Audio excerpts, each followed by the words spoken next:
Nous avons tous des préjugés sur les États-Unis. Quand on est à Abidjan, quand on est au pays, quelle que soit la région dont vous regardez cette vidéo, vous avez tous des préjugés sur les États-Unis. Mais est-ce que ces préjugés-là sont vrais? Parce que après les réalités d'ici, après que je sois venu ici, ça m'a montré que clairement tout ce qu'on pense des États-Unis, c'est pas forcément vrai. Donc dans cette vidéo, on va parler de quelques réalités sur les États-Unis que j'aurais voulu savoir avant d'être aux États-Unis.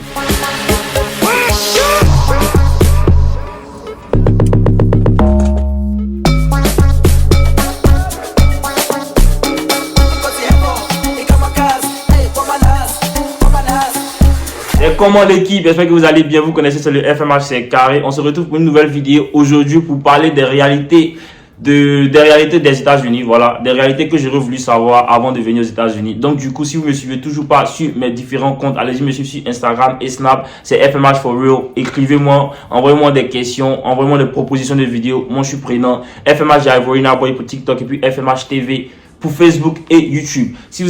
Si c'est votre première fois sur ma chaîne, bien évidemment, n'hésitez pas à liker, de partager, de commenter pour le référencement de la vidéo. Abonnez-vous et activez la cloche de notification pour ne rater aucune de mes vidéos, bien évidemment. Si vous êtes déjà abonné, voilà, vous connaissez déjà, likez, partagez, commentez. Voilà, on est là pour parler des réalités. Donc du coup, voilà, avant que je vienne en 2021, je suis venu aux États-Unis. Mais avant que je vienne aux États-Unis, j'avais 20 ans. Donc du coup, de mes 1 an à mes 20 ans, on a regardé les films par rapport aux États-Unis, des préjugés qu'on voit sur les États-Unis. Aux États-Unis, les gens vivent très bien, l'argent, ça rentre, ça sort rapidement, tout et tout. Et puis en plus de ça, on voit les way des gangs. Il y a trop de choses qu'on s'imagine en fait quand on n'est pas aux États-Unis. Donc, hopefully, cette vidéo va aider beaucoup de personnes qui ont pour projet de venir aux États-Unis mais qui ne connaissent pas vraiment des réalités. En vrai, je partage ces idées-là avec vous parce que je pense que c'est nécessaire. J'aurais voulu savoir ça avant de venir. Donc, préparez-vous. Si vous connaissez des gens qui doivent venir, partagez-leur la vidéo pour qu'ils savent vraiment c'est quoi les réalités d'ici. En plus de ça, il y a les réalités des États-Unis, mais en tant qu'étudiant international aussi. Donc, c'est totalement différent.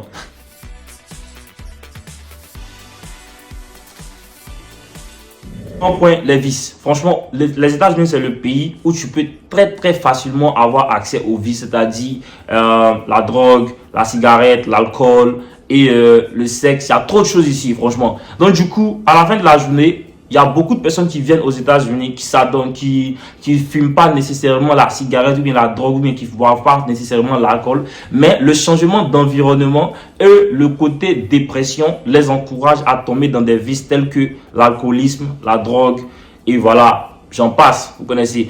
Sauf que le way c'est quoi? Quand tu tombes dans ce genre de choses-là, en tant que quelqu'un qui n'est pas vraiment expérimenté dans ces choses-là, ça peut te créer d'autres problèmes.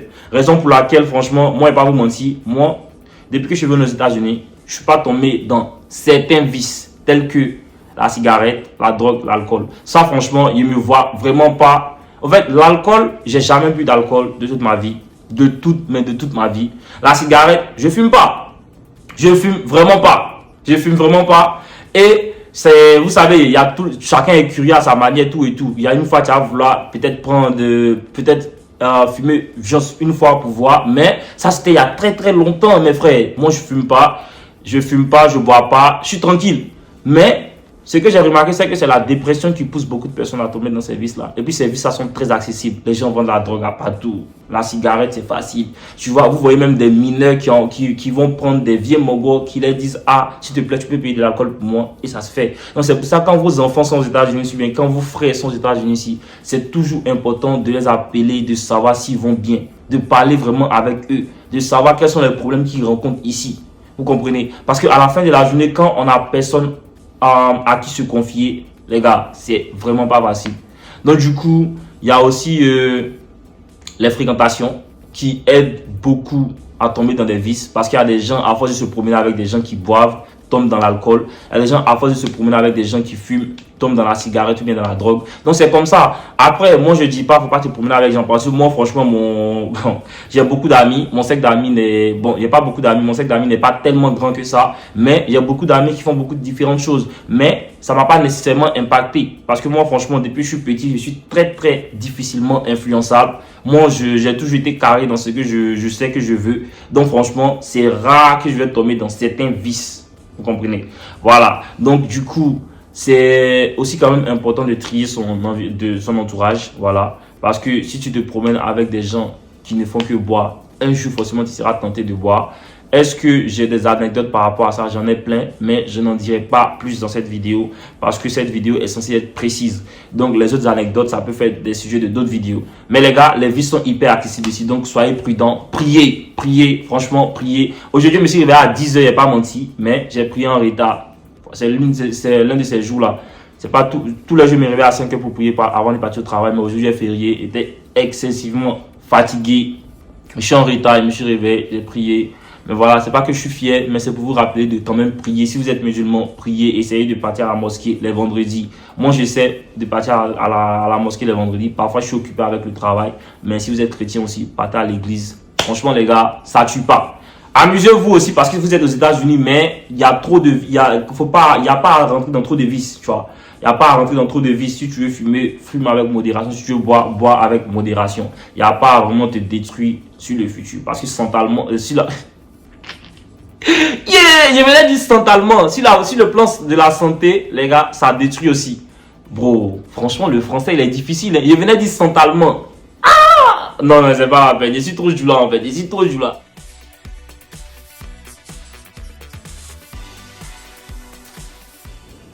En Afrique, généralement, quand on dit santé mentale, tout ce que nous on connaît, moi je parle de la Côte d'Ivoire parce que moi je suis ivoirien. Moi, dès qu'on me dit que quelqu'un n'est pas mentalement stable, je pense qu'il est fou.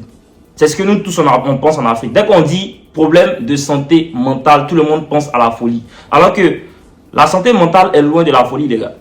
Ici, le système, c'est un système capitaliste. Tellement capitalisé que, frère, personne n'a le temps pour personne. Chacun vit sa vie. Le temps, time is money. Comme les Américains le disent, le temps c'est de l'argent. Chacun vague à ses occupations. Tu peux vivre avec ton propre frère. Vous ne vous voyez pas dans la maison pendant 2-3 jours parce que chacun vague à ses occupations. Donc, mentalement, ici, franchement, il faut être fort d'esprit. Voilà. Quand tu viens, déjà, il y a le changement climatique. Surtout au Minnesota où moi je suis, les gars, il fait froid de malade. Mais le froid, ça caille, ça cogne. Tu vois. Après, on n'est pas habitué à ça. Moi, je suis habitué à la Côte d'Ivoire, frère. Il fait chaud toutes 12 mois sur 12. À part quelques périodes d'amatin et puis de la pluie, c'est tout.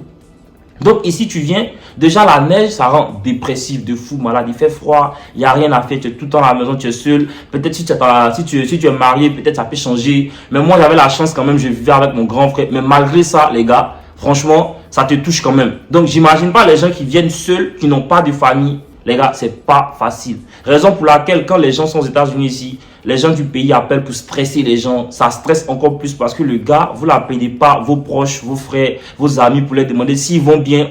Mais vous appelez plus pour les stresser, pour les demander de l'argent. Frère, le gars, il est aux États-Unis ici, il est seul, il se cherche, il n'a pas d'orientation. Et vous les stressez encore plus avec des problèmes financiers au pays, frère. Alors qu'on connaît tous les parents africains. On connaît tous comment les parents africains sont. Après, c'est pas pour dire que c'est pas bon d'envoyer de l'argent, mais à la fin de la journée, franchement, les réalités d'ici sont tellement difficiles que j'aurais vraiment voulu savoir ça avant d'être là. Donc, quand je suis venu, voilà, il n'y a pas à vous mentir, premier semestre, il y avait mes amis, j'avais mon grand frère, tout et tout. Mais après, à la fin de la journée, mes amis, ils avaient les emplois du temps, j'avais mon emploi du temps. Chacun devait travailler à différentes heures. Chacun devait partir à l'école à différentes heures. Donc, à la fin de la journée, on était là, on ne se voyait plus. Tu vois. Donc, avec mon grand frère aussi, lui aussi partait à l'école, en même temps il travaillait. Donc, du coup, franchement, c'est pas du tout facile. En même temps aussi, l'environnement où on était, c'était encore plus toxique parce qu'on vivait avec des roommates qui, franchement, on parlait de mon roommate parce que franchement, il y a un de mes roommates que on pense qu'il était sorcier et il y a l'autre qui était chill, franchement. En plus de ça, tu es dans un environnement où tu parles pas très bien l'anglais. Donc, voilà, il y a la barrière de la langue, il y a le côté où tu dois travailler. Il y a le côté où les gens n'ont pas le temps. On n'est pas vraiment habitué à ce mode de vie. Donc, à la fin de la journée, ça te touche un peu mentalement. C'est là que tu dois être fort pour ne pas t'adonner à des vices.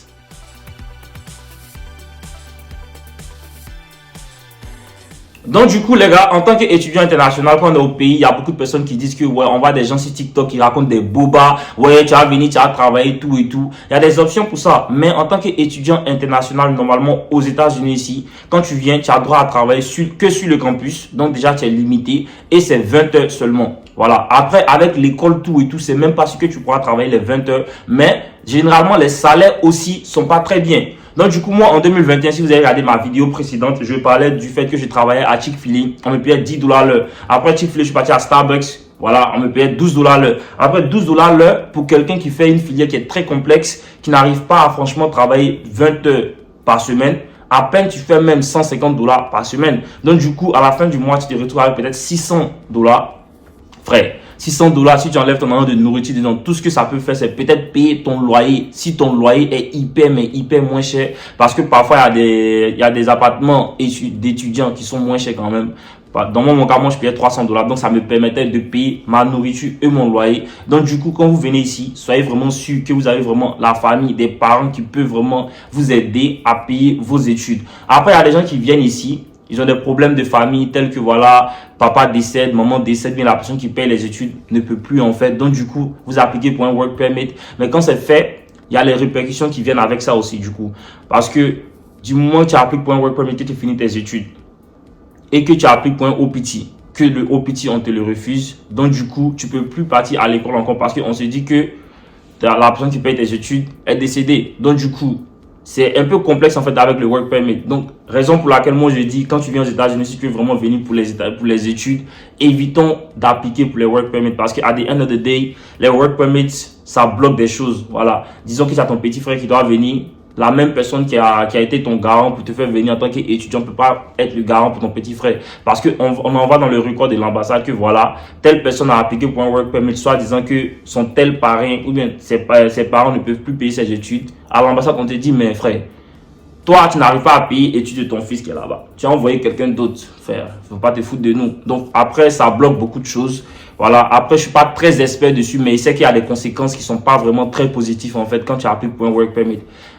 Après, à la fin de la journée, quand tu es obligé de le faire, tu le fais et puis c'est tranquille. Mais généralement, si c'est pas obligé, ne le fais pas. Travaille tes 20 heures, tout et tout. Après, il y a des gens qui travaillent sous la table, tout et tout. Mais bon, les gars, ça, on va pas rentrer dans ces détails-là. En tout cas, pas pour l'instant.